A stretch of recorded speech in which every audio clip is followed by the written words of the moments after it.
Bien.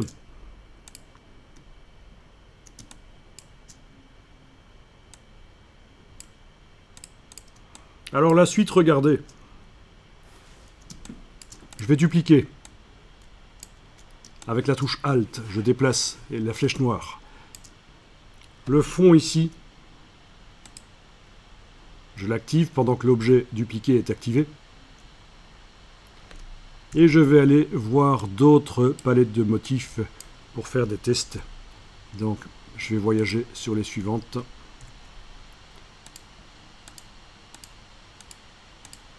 Il y a peut-être encore des motifs un peu plus loin. Non. Ok, non. Voilà. Il fallait que j'utilise plutôt la flèche qui va vers la gauche pour remonter dans le menu. Voilà, il y a du tramage.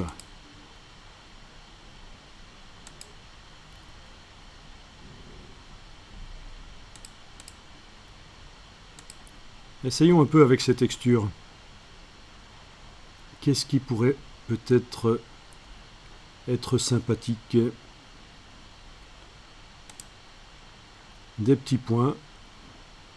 Et certainement d'autres choses. Ouais. Vous voyez, ça peut être sympa ce genre de choses. Du réticulage.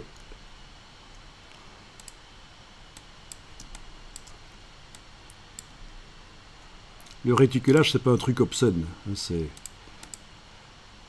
Voilà, des croisillons, etc. Ok, donc je pourrais aussi aller modifier l'opacité, le mode de fusion. Voilà, voilà. Quoi qu'il en soit, quand j'ai ça, je vais mettre ici mon dégradé ailleurs. Là, voilà. Ok, quoi qu'il en soit, quand j'ai ça, certains parmi vous ont déjà compris ce qui va se faire. Je vais sélectionner les deux formes avec la touche Alt et dupliquer. Et pour cette forme-là, je vais enlever le fond, enlever le dégradé. Je ne garde plus que le fond de motif. Même chose pour cette forme-là. Enlever le fond en couleur, enlever le fond en dégradé. Je ne garde plus que le fond en motif. J'en fais un style graphique dans la palette style graphique. Je sélectionne le premier ici.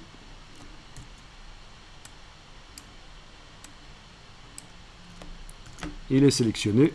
J'en fais un style graphique. Le voilà. L'autre, j'en fais un style graphique. Le voilà. Du coup, avec ça, je peux aller tester sur mon oiseau l'application de texture en plus du fond de couleur et en plus du fond en dégradé. Alors, par sécurité, je vais le faire sur une copie de l'oiseau et je sais que si je veux copier l'oiseau, c'est pas seulement les couleurs, c'est aussi les traits et l'œil. Donc je dois aller déverrouiller le calque des traits et le calque de l'œil. Englober tout ça. Voilà. Touche Alt, le déplacer là. Voilà. Agrandir le plan de travail. Reverrouiller ce qui ne doit pas bouger, les traits et l'œil. Je ne dois pas y toucher. Voilà. Donc là, plus possible de toucher à l'œil ou au trait puisque j'ai verrouillé les calques. Mais j'ai dû les déverrouiller le temps de faire la copie de tout.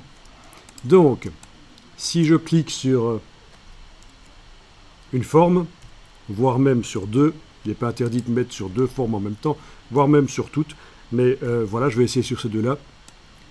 Alt-clic sur la texture qui m'intéresse, on va dire que c'est les roseaux. Alt-clic, c'est mis.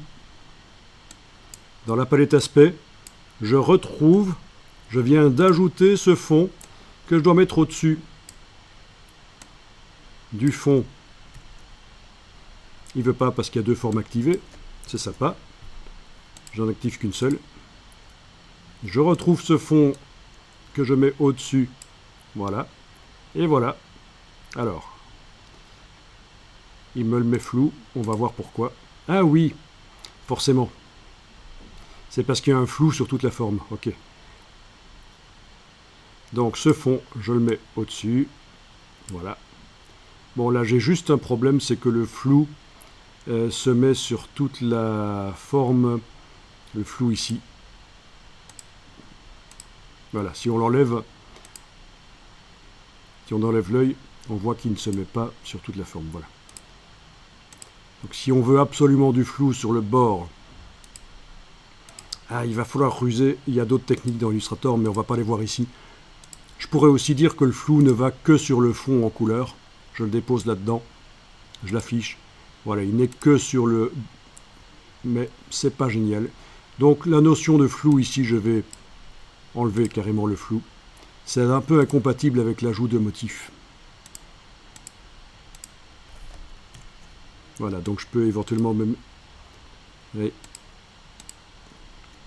voilà. Pour les formes nécessaires, où c'est nécessaire, je ne vais pas mettre de flou sur le bord. Alors, autre forme ici, celle-là, éventuellement. Donc, Alt-clic sur le motif.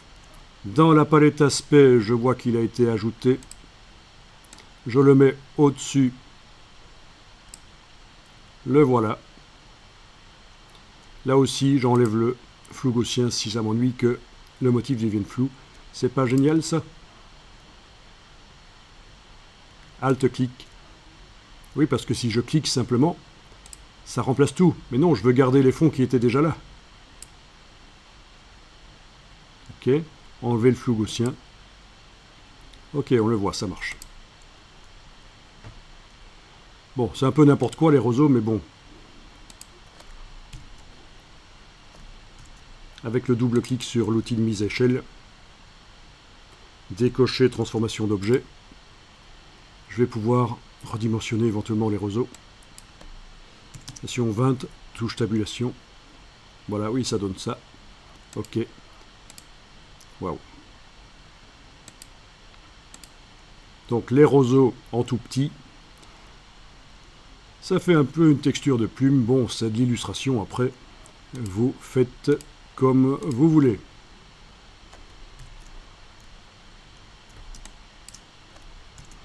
Je me dis, tiens, cette forme-là devrait avoir le même aspect que ça.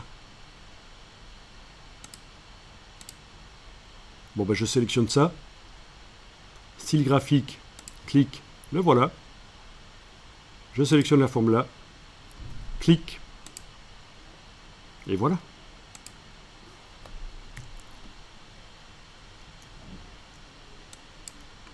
Et on n'ira pas plus loin sur l'exercice ici. Et franchement, je pense que ça vous donne des possibilités créatives énormes. Énormes.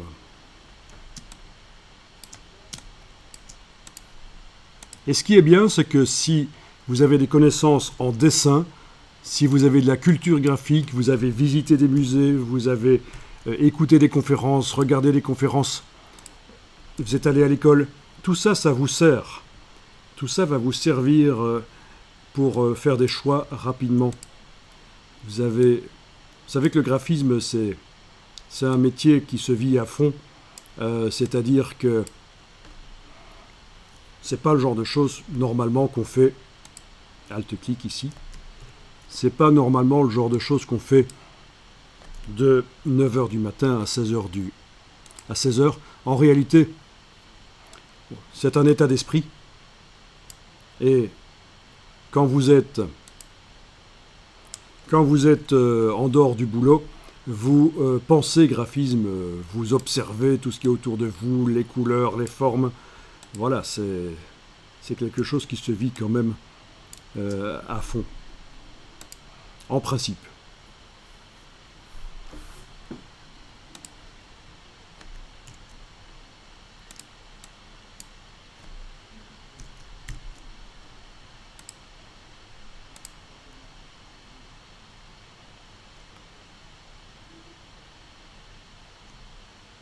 Et alors c'est une activité que vous pouvez bien sûr pratiquer dans un but non lucratif si vous voulez, parce que c'est reposant et